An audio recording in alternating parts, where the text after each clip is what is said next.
What's up YouTube? For today's video, we're a Mega Houndoom sweep. We're continuing our goal to get all the Mega Pokemon done before Sword and Shield comes out.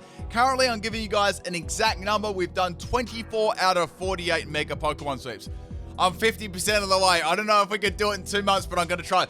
All right, I actually did a Houndour sweep 3 years ago. If you want to check that one out, the link is in the description of the video. I actually can't even mirror the strategy I did for this, so I'm going to probably watch this afterwards. Pop over that second tab and open it after the video. I might leave a comment on there. I wonder if anyone could see it. All right, let's have a quick look at Mega Houndoom before we get into the video. Also, I want to explain the beat-up mechanics too, because they are a little bit more involved than you might think. All right, looking at Houndoom first, we got Early Bird, Flash Fire, and Unnerve. Flash Fire is a pretty good ability that I'll be using on this set, and I actually had a strategy sort of based around Flash Fire too. It didn't always work, but a lot of the time it actually did, which is pretty nice. You'll get to see that as the video goes on. Now, looking at stats, everything's pretty mediocre. It's got nice special attack, however, and its speed isn't too bad. So there's sort of like its best stats, and then you've got its attack, which isn't the greatest in the world either. So upon Mega Evolving, it gets the Solar Power abilities, which really encourages you to use it in the sun. And its special attack gets a nice rise at 30 base power, and its speed gets a nice little rise there of 20 base power. So obviously a speedy, reasonably speedy special attacking glass cannon Pokemon. Now, I want to go with a physical set because we'll be running Beat Up, right? Beat Up is a physical move, and I wanted to give myself a little bit of a challenge too. Now, Beat Up is quite an interesting move, and it does have some mechanics evolved around it, so I sort of want to explain those so I don't have a lot of questions in the comment section. I'll see if I can answer as many of those as possible. All right, so obviously, usually, a fun little fact too, with Beat Up, it actually used to be a typeless attack. So with Generation 5 onwards, it actually calculates the power of Beat Up from your actual base attack stat. So for me, it would be a 90 base power. And you can see a little formula there below. It's got the base power equals a party member's attack, which is 90 base power, divided by 10 plus 5. So that'll give you what Houndoom's or Mega Houndoom's one beat up hit would be. So then you've got all your other 5 Pokemon in your party, so the same calculation would come off their stat. I'm going to show my full team build at the end, but that's sort of how this works. Now, Beat Up obviously gets Stab from Dark type usage, which is nice. It wasn't typeless damage anymore, and it can also affect things like Justified Weak Armor, and say if someone has a Focus Band, it could keep kicking in on that too.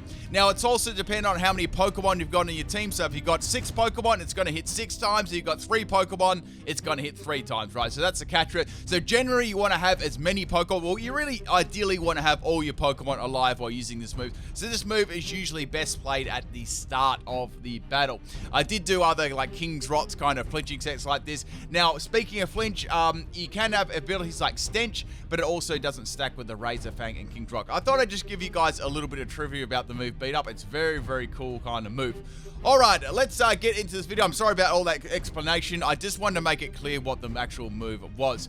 So, in this strategy, I had some pretty good success with the combination. The main problem I was having was it just wasn't dealing enough damage at the start to get the initial boost going. So we're going to be using a Beast Boost to get our attack up. I didn't want to pass it. I didn't want to bat and pass an attack, though I thought I'd make it do the work itself. So we're going to be starting off with the Stack Attacker. Now, Stack Attacker is the only Pokemon with Skill Swap and Beast Boost, so I'm going to be using that. We have a Bronzong lead there. It hits me really, really hard with Earthquake. That 4 times weaknesses are horrible, even with Stack Attacker's amazing, defensive stats. All right, so we're going to give Bronzong Beast Boost, which, now the problem about giving a Pokemon Beast Boost, right, well, it's a good and a bad thing. Normally, they're not going to swap, but if they get a KO up, you usually are in a lot of trouble. So I'm going to be using a Scizor. I just wanted to give it the ability Beast Boost, and then we're going to swap Scizor in. Now, what Scizor is going to do, I'm not going to be using Sticky Web in this battle. I couldn't use Sticky Web because, remember, my team needs to be loaded with Pokemon that have a very high base attack, and unfortunately, none of them really have Sticky Web.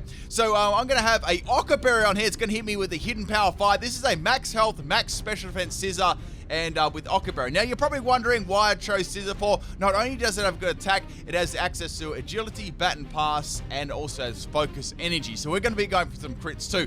And it actually works very, very well with Flash Fire Houndoom. So that was sort of like my team strategy there. All right, so we're going to be bat and passing these stats off into Houndour, and we're going to get a nice little swap in here. Enjoy.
All right, people, let's have a look what my builds were. That was an insane battle. How much priority did they freaking have? All right, now you might be wondering what my Houndoom EVs are up to. Let me tell you why I've done that. So we got max attack right, Adamant Nature this time.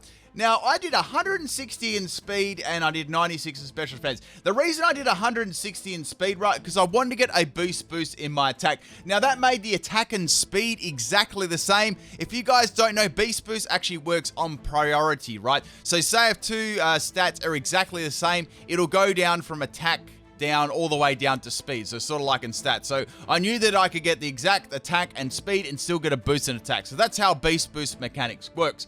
Now I had Howl on there, Protect, Roleplay, and Beat Out Roleplay copy the ability. Protect is very, very handy against any fake out users or just need to scout any attacks at all, which was nice. In that battle was very, very, very handy. Also had Howl as well. A lot of the time I couldn't get Howl off. I was normally just, taking the opponent out. But in the opportunity I could go for Howl, I would. You seen Sakataka, you seen Scissor, and the other three Pokemon which were hidden, I gave them Katana. So Katana is obviously the highest base attack Pokemon I could bring into this team, aside from Megas and things like that. And yeah, that's pretty much what I did. I did a full calculation of the base power of all 6 of these Pokemon. I got to about 273 base attack, which is, a very, very powerful attack coming from Houndoom. Now, what I did with that is I took the base attack of each Pokemon and I divided them by 10 plus 5 and then added them all together and then obviously added the critical hit chance on. That was if I got 6 crits in a row. Anyway, people, hope you enjoyed this one. It was absolutely crazy. Peace.